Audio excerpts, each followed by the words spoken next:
Thank you for listening to Passing Perspective with Death's Apprentice.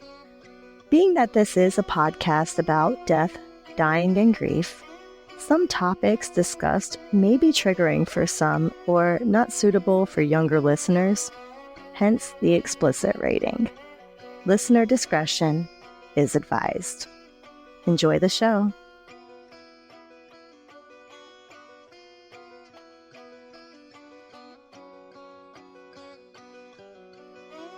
Welcome to the first episode of Passing Perspective with Death's Apprentice. I am your host, Death's Apprentice. You may have stumbled on this podcast because you're experiencing a loss or thinking about your own demise in some way. Maybe you're just morbidly curious about what Death's Apprentice has to say. No matter why you are here, thanks for listening. Passing Perspectives is about death, dying, and grief.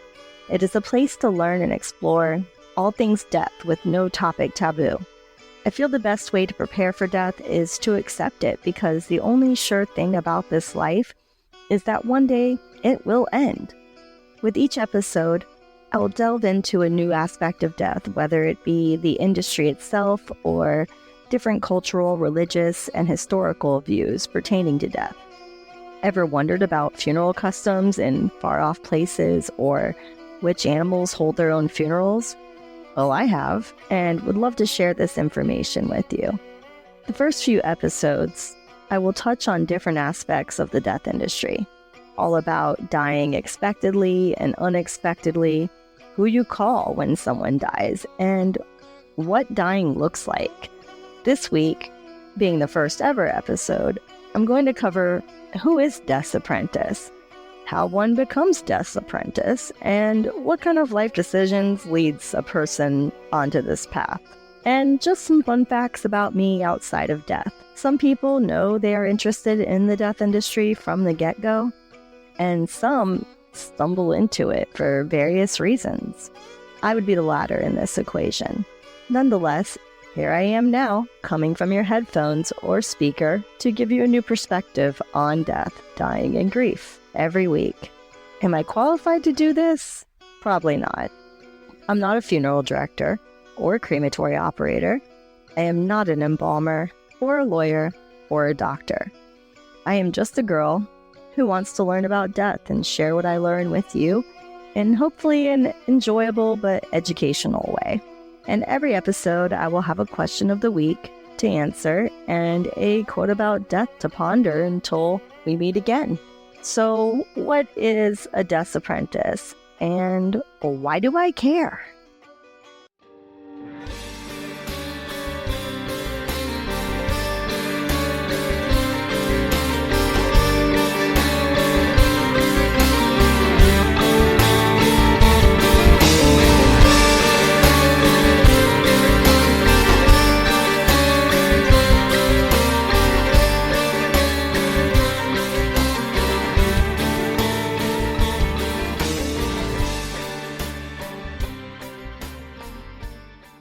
Who is Death's Apprentice and how is that a thing? Well, it's not an official title. It kind of started as a joke when I entered the death industry. I did training as a death doula, and someone pointed out that guiding people through death process made me kind of like a Grim Reaper, but just an apprentice, maybe like a helper. I like to consider myself more of a death advocate, not in a way where I advocate death in a just do it sense, but more as a care on guiding you down the river Styx on your path to the underworld. How did I get here and why am I doing a podcast about it? You know how some people just kind of know what they want to do and then just do the things to get there? They know from a young age that is what they want for their life, and for me, the path to working in death has not been a straightforward one. I would love to pinpoint a time long ago when I just knew that I was meant for the death industry, but that isn't the case. I will say that I've always been morbidly curious about death, but also kind of afraid of it. I started writing scary stories as a child and would even make scripts and gather all my friends in the neighborhood to act out under my carport. Alas, my early forays into theater production always ended when the sun started going down and everyone had to go home. Maybe I was just a weird kid, but I spent a lot of time reading and writing and just trying to figure things out. I took apart the very first ever computer I had, trying to figure out how it worked. I managed to put it back together too. I took a lot of things apart. My mother was in the medical field and was consistently in school until I was an adult. And once I had read every book on the bookshelf, I had moved on to the medical textbooks. I loved the Grey's Anatomy coloring book the most. I saw pictures of cadavers in the books, and I learned all I could in a purely curious scientific sense. I was a vegetarian, so that part of life was a mystery. But I did see how fish worked when I would catch them fishing, and I'm generally curious if views on death are different for people who grew up processing their own meat and being exposed to farm life from a young age. I'll look into that more. I think the concept of fish dying or being dead was completely lost on me. I experienced a personal death and loss as a child. I lost my grandparents young, first my grandpa, and then my grandma a year later. I was with my grandpa when he took his final breath, but I didn't understand what it was. He was just gone, and no one really explained death and loss and grief. They had lived in a different state far away before he passed, and I'd been flown in with my siblings to see him as it was suspected he would not make it much longer. We were picked up at the airport and driven straight to the hospital. We went in one at a time to see him. I was the last because I was the youngest. I had found a cool rock the day before and had brought it with me in my pocket all the way there. I told him about it and showed it to him and said I wanted him to have it because I loved him, and then he died. I was rushed out of the room, and that was it. There was no funeral. He was cremated, and then the adults went alone and spread his ashes, and my grandpa was just gone forever. My grandpa was one of my favorite people in the world, and then he was just no longer there. When my grandma passed, I hadn't seen her since my grandpa had died. My mom went alone, and that was that. I no longer had grandparents. Death did not seem real, and I did not understand it. As an adult now, who works in the death industry, I see a side to it that I absolutely could not comprehend as a child. While I was losing my grandparents, my mom lost her parents. I can't even imagine how hard that was for her, losing her parents and still having to be a parent herself. A common theme you'll hear me say repeatedly in each episode is that death is about you, but it also isn't. After losing my grandparents, I didn't really lose anyone else like that for a long time. I lost pets and grieved their loss, and I believe I understood grief to an extent, but not enough to name it. Grief and I would become very intimate later in life, about 10 years ago to be exact. If I had to pinpoint when it began, this was it. It began with grief. I lost my best friend of 3 decades to suicide. I did not attend her funeral, and the last time we spoke, just a week prior, was a fight. I do know the last thing I said to her was that I loved her, and I always hoped she knew that when she died. Grief hit me full on, and I had no idea how to manage it. I became severely depressed, which turned into suicidal thoughts and ideation. I spent years like this. I got so far into it that I had put everything in writing and made my own death binder. I woke up every morning with a plan, and by the end of the day, had talked myself out of it one way or another, thinking tomorrow would be the day. It was so far beyond depression, it was just a when, not an if. Then, everything changed when the Fire Nation attacked. Just kidding, it wasn't the Fire Nation, but it was an event. One I will touch on in the episode about grief, but it was big enough that instead of it being me who took myself out, my whole existence crashed in one day, 1 hour, 1 minute, 1 moment. It wasn't death, it was maybe a soul death. The very essence of me turned into mush while my body remained, whole. I metaphorically wrapped myself in a cocoon, although in my case it was a steel-reinforced wall that I metaphorically wrapped myself in. And I very slowly healed and rebuilt myself like some goddamn butterfly. It was during this rebuilding that I found the death industry. When I first started working in the funeral home, I was grieving myself and everything I had lost, mainly the old me who turned to mush, while simultaneously trying to figure out who I would become. I was not a fan of the funeral home at first. I was in desperate need of a job. I was working at my dream job and was laid off while having bad COVID. It was winter, I was alone and still trying to figure out who I was now. And I couldn't breathe. And after all these years talking myself out of suicide, here I was going to die from freaking COVID, cold and alone and jobless as a pile of mush, not even knowing who I was anymore. That did not happen. Instead, my fever broke and I started getting better, and I started looking for a job. By the time I was able to not be contagious, I had 2 job interviews. One was yet another dream job, working as a reporter at the local small-town newspaper covering school board meetings and things, or a funeral home. I didn't even want to go to the funeral home interview, but the pay was enticing and I needed the money. It was the weirdest job interview I have ever gone to. And they even asked if I had ever seen a dead body. I got offered both jobs in a couple of days, but sadly the newspaper did not pay enough to pay rent. I tried to talk about a dying industry, right? I tried to talk the editor into letting it just be a side gig, but alas, it was a no-go, and the funeral home it was. I was thrown in, and within the first few weeks, I was fully into the world of death, dead bodies and all, which not only did I have to see, I had to touch as well. Everything was a new experience, and something new I would learn about the industry and about myself. Through others' grief, I learned about my own, and by facing death in this way, I learned to accept it as part of life, but also just cherish the life I have. I'm not lying when I say it was like something from a fairy tale movie where something just clicked into place and I knew I was home and this is where I belonged. And I will always consider those I worked there with as family. I transitioned into death doula work and working with those who were grieving. I wanted to help people plan and prepare for their own and their loved ones' deaths. And I wanted to talk about death. I wanted to advocate for the choices you get to make, because you don't always have the choice of when you go.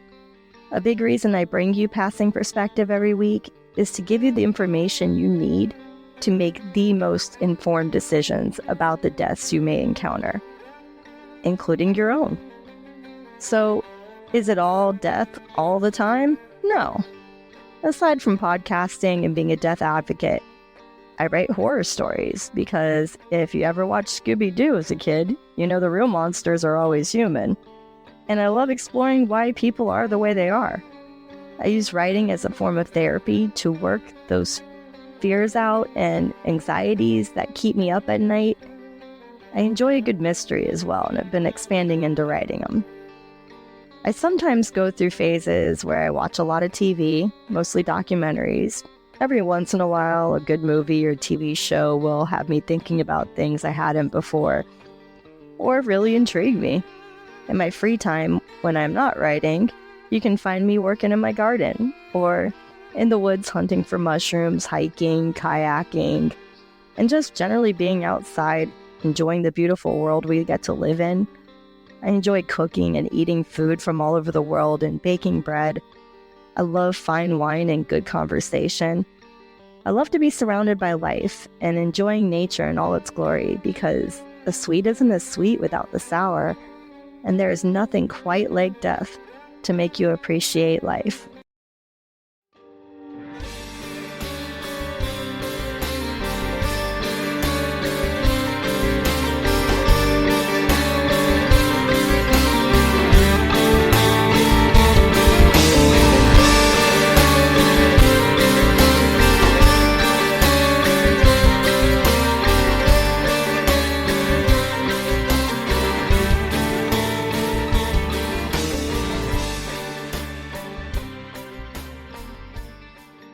This portion of the show is to inform and even get you thinking about things that maybe you hadn't before. For the very first question of the week, I'm going to ask my own question. This week's question is something that I've looked within myself to answer, as well as outside sources. And as I discuss it, you too should think about your answers for it. This is less of an informational question and more philosophical. What is it about death that scares us, that makes us not want to think about it or discuss it? This was a question I never thought to ask, and I just didn't think about it. Death rarely affected me on a daily basis, and it was easy to ignore. The thing is, though, that really it wasn't. Going through my day-to-day life with general anxiety, I faced that fear every day, and just didn't talk about it. No one around me was either. When someone did die, it was just done, and you never really spoke about it. And let's face it, death is everywhere, all the time. According to the World Death Clock, it is estimated that there are over 56 million deaths occurring annually, which translates to approximately 4.6 million deaths monthly, 150,000 daily, 6,000 hourly, 106 every minute, and nearly 2 deaths every second.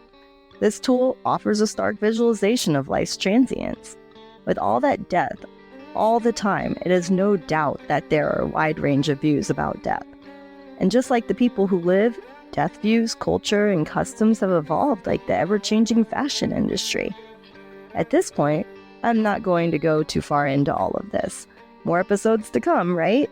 However, I came across an article in Psychology Today that breaks down more current reasons for a fear of death. And I will link the article in the show notes. The article by Jade Wu, PhD, discusses the different reasons people may be scared of death and some ways to work on that fear. Some of the things mentioned in the article are that as you age, you fear death less, and that religion sometimes plays a role in that fear. The better health you have and the near-death experiences you have had also tend to cause you to fear it less. This makes a lot of sense, but the last reason kind of hit home from a grief standpoint. The article says, your attachment style plays a big part in how you view death. Those who have more secure attachments tend to fear death less. If you're not familiar with attachment styles, attachment theory is based on the origins of attachment theory, co-written by John Bowlby, I may have said that wrong, and Mary Ainsworth. And its history begins in the 1930s with observation of infants separated from their parents. I'm hoping that informed consent was involved, but it was the 1930s, so it could have been more like an Albert and the White Bunny situation. From this theory stemmed 4 main attachment styles. These are securely attached, anxious preoccupied, dismissive avoidant, and fearful avoidant. Each type stems from the developmental attachment to the parents and basically develops from the type of parenting they receive. If you would like to read more about attachment theory, I will link some further resources in the show notes. I found this reason for fear of death particularly interesting. Because, well, I did have a lot of coursework in school in developmental psychology, and I'm personally of the opinion that every step of our path from birth through adolescence into adulthood plays a huge role in how our adulthood goes. The article stated that having a secure attachment style causes a person to have less of a fear of death. Secure attachment is exactly what you would guess. This attachment is secure. The person is not overly attached, but not unattached. It's hard to explain because I myself am not a secure attachment style. Though it makes a lot of sense. These people are secure. They're comfortable with themselves and not afraid of losing people. They don't try to control things. Like, they're a friend you have, or maybe it's you. This person is okay being alone or in a relationship. Generally ends things well and apparently accepts loss. The other attachment styles, anxious, dismissive, and fearful avoidance, kind of speak for themselves personally. And this is just going by my own personal experiences, but I believe more people are one of these than secure. The 80s kind of messed us all up, didn't it? If I connect my own dots, it makes complete sense that most people, depending on culture and religion, are scared of death and dying. Personally, in the US, I see many prevalences of disconnect between death and death. Like, if it's far away from us personally, it's nothing. Yet, when it hits home, we must face it. We're faced with violence and war and just constant death in the media and games and television, and we don't think of those grieving and are more inconvenienced by psychological issues than convenienced by them. That is a whole different topic. I know I went all over the place with that answer, and to sum it up, there are quite a few factors that go into how you view death around you, and that which is personal to you. This is definitely a topic to speak to your therapist about, because one should have a healthy fear of death. You should look into what your attachment style is, especially if it is not secure. And you're probably not a secure attachment style, just saying. And you may find yourself becoming a healthier human being in general, along with the healthier view of death you will develop as you live and grow. For the next portion, it is a quote of the week that I would like to share with you. And this is by an author. His name is Stephen Levine. And it's from his book called Who Dies? Investigation Conscious Living. You can find that at any bookseller nearest you. And I actually am going to take two quotes from this. I haven't read the book, but these quotes kind of spoke to me. The first one is, "To the degree we identify with the body as me or mine, we fear death." And the second quote to ponder until the next episode is, "If we examine our fear of death, we see in it a fear of the moment to follow, over which we have no control.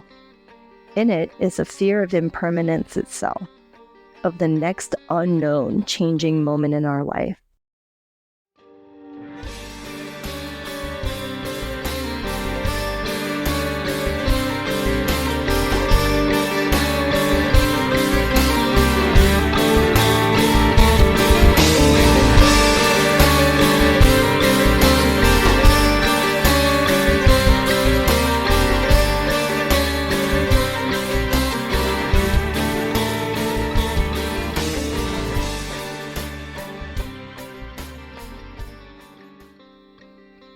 Thank you for listening to the first episode of Passing Perspective.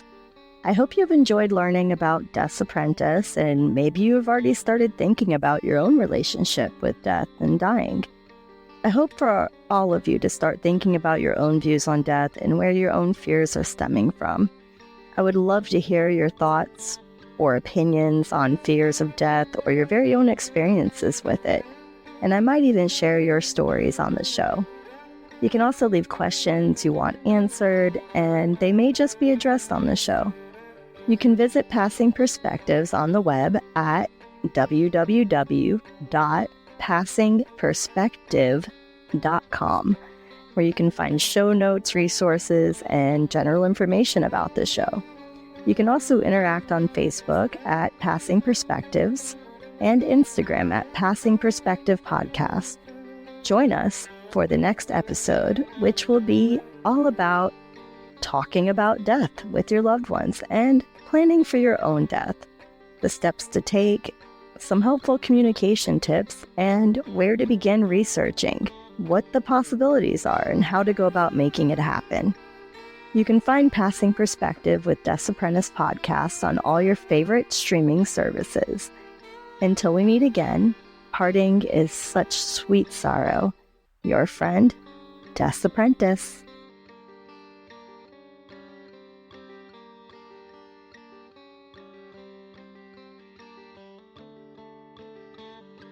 Thank you for listening to this episode of Passing Perspective with Death's Apprentice. All episodes are written, hosted, and produced by Death's Apprentice. Music is A Calm Hellfire by The Wayward Hearts. Licensing by Upbeat. Tune in for next week. See you then.